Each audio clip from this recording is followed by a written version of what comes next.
Welcome to AminAcademy.com. In world history, let us discuss about the Indus Valley Civilization.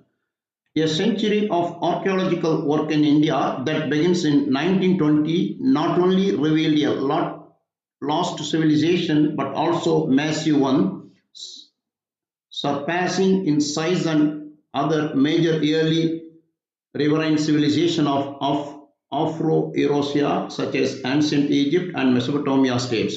In an area spanning roughly a half million square miles, archaeologists have excavated thousands of settlements. These can be envisioned in a hierarchy based on size of sophistication. The top consists of five major cities of roughly about 250 acres each, one of those in Harappa. And because it was excavated from first, the entire civilization was named Harappan civilization. The bottom of the hierarchy consists of 15,000 smaller agricultural and craft villages of about 2.5 acres each, while between the top and bottom lie two tiers with several dozen towns ranging in size of 15 to 150 acres because of the majority of these settlements were situated near the Indus River in the northwestern region of the subcontinent. This civilization is also called Indus Valley Civilization. The Indus Valley Civilization, shortly we can say IVC, also known as the Indus Civilization, was a Bronze Age civilization in the northwestern region of South Asia, lasting from 3300 BCE to 1300 BCE. Together with ancient Egypt and Mesopotamia, it was one of the three early civilizations of the Near East and South Asia. And of the three, the most widespread its sites spanning an area including much of modern-day Pakistan, northwestern India, and northwest Afghanistan. Now, and that main part is Harappa. The term Harappan is sometimes applied to the Indus civilization after its type of site Harappa, the first of to be excavated early in the 20th century in what was then the Punjab province of British India and is now Punjab, Pakistan. The discovery of Harappa and soon afterwards Mohenjo-daro was the culmination of work that had begun after the founding of the Archaeological Survey of India in the British Raj in 1861. There were earlier and later culture called early Harappan and late Harappan in the same area. The early Harappan cultures were populated from Neolithic culture, the earliest and best known of which is named after Mehgar in Balochistan, Pakistan. Harappan civilization is sometimes called mature Harappan to distinguish it from the earlier culture. Next is Mohenjo-daro. Mohenjo-daro, group of mounds and ruins on the right bank of the Indus River, northern Sindh province, southern Pakistan. It lies on the flat alluvial plain of the Indus, about 50 miles, that is 80 kilometers southwest of Sukkur. The site contains the remnants of one of two main centers of the ancient Indus civilization, that is 2500 to 1700 BCE. The other one being Harappa, some 400 miles, that is 640 kilometers to the northwest in Pakistan, Punjab province. Look at here, this great bath in Harappa they found, as well as this Mohenjo-daro, the beautiful necklace they found as an ornament. The name Mohenjo-daro is reputed to signify the Mount of the Dead. The archaeological importance of the site was first recognized in 1922, 1 year after the discovery of Harappa. Subsequent excavations revealed that the mounds contains the remains of what was once the largest city of the Indus civilization because of the city size about 3 miles, that is 5 kilometers in circuit, and the comparative richness of its monuments and their contents. It has been generally regarded as a capital of an extensive state. Its relationship with Harappa, however, is uncertain. That is, if the two cities were contemporaneous centers or if one city succeeded the other. Mohenjo-daro was designated as UNESCO the World Heritage Site in 1980. The evidence suggests that Mohenjo-daro suffered more than once from devastating floods of abnormal depth and durations, owing not merely on the encroaching Indus but possibly also to a ponding back of the Indus drainage by tectonic uplifts between Mohenjo-daro and the sea. That evidence has led to speculation that Harappa may have succeeded or at least outlasted Mohenjo-daro. Further detail we'll discuss now. As with ancient Egypt, the Mesopotamia, archaeologists have been able to sketch out how this civilization evolved out the simpler agricultural villages of the Neolithic period on the subcontinent, farming and the domestication of animals about 2000 years after they did the Fertile Crescent.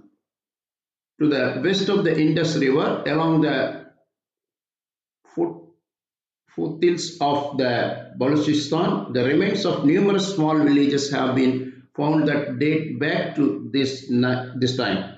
One of these called Mehgar.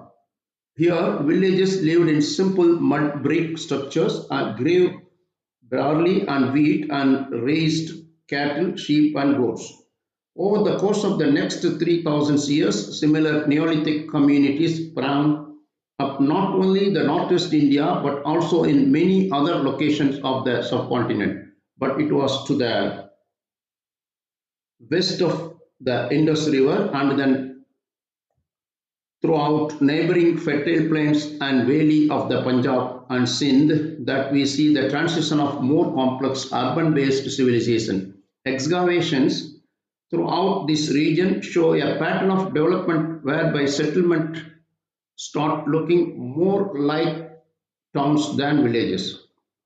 Around the plain become larger, include a foundation of houses and streets and are conveniently located by the most fertile land or places for trade.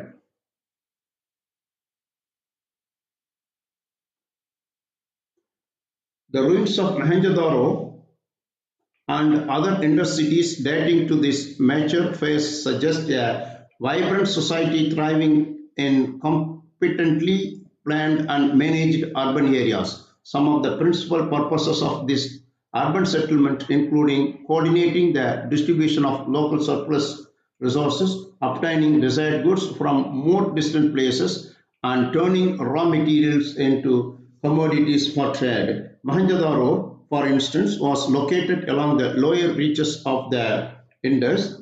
That meant it was even conveniently built amidst an abundance of resources, fertile food, plains for agriculture, pasture for grazing domesticated animals, and watering for fishing and fowling. The city itself consisted of several mounds, elevated areas upon which the structure and roads were built. Larger mounds served as a core fortified areas where public functions likely took place. It contains as well and large buildings including what archaeologists call a great bath and great hall.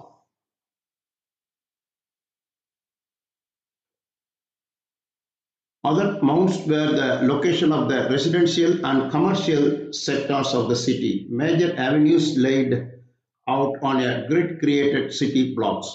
Within a block, multi-story dwelling opening up to interior country yards were constructed out of mud bricks or bricks baked in kilns. Particular attention was paid to public sanitations.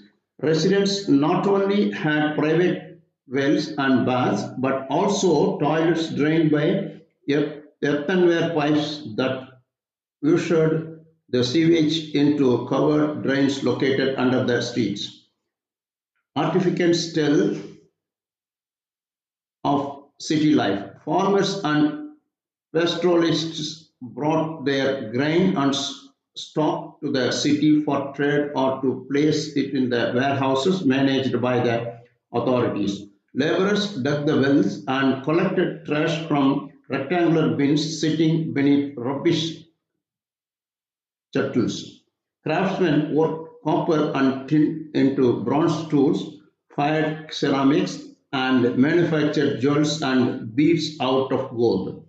Copper, semi precious stones, and ivory, merchants traveling near and far carried raw materials and finished goods by bullocks carts or boats to the dozens of towns and cities throughout the region. Some goods also Some goods also went to foreign lands. Harappan cities located along the coast of Arabian Sea engaged in coastal shipping that brought goods as far as the Persian Gulf and delta of the Tigris and Euphrates rivers. In Mesopotamian city-states, Harappan seals and beads have been found, and Mesopotamian sources speak of a certain place called Meluhua, a land with ivory, gold, and lapis lazuli. That was the Indus Valley Civilization. Sites like Mohenjo-daro were linked in a network of exchange extending in very every directions.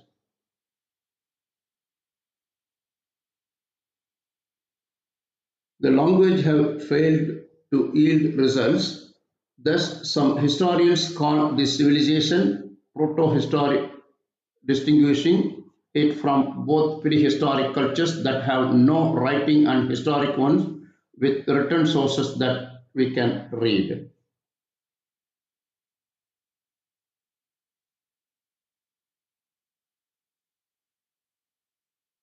Religious beliefs are also difficult to determine. Again, some of the principal evidence consists of small artifacts such as figurines and the square seals. The seals were carved out of the soft stone called steatite and then fired so they would harden.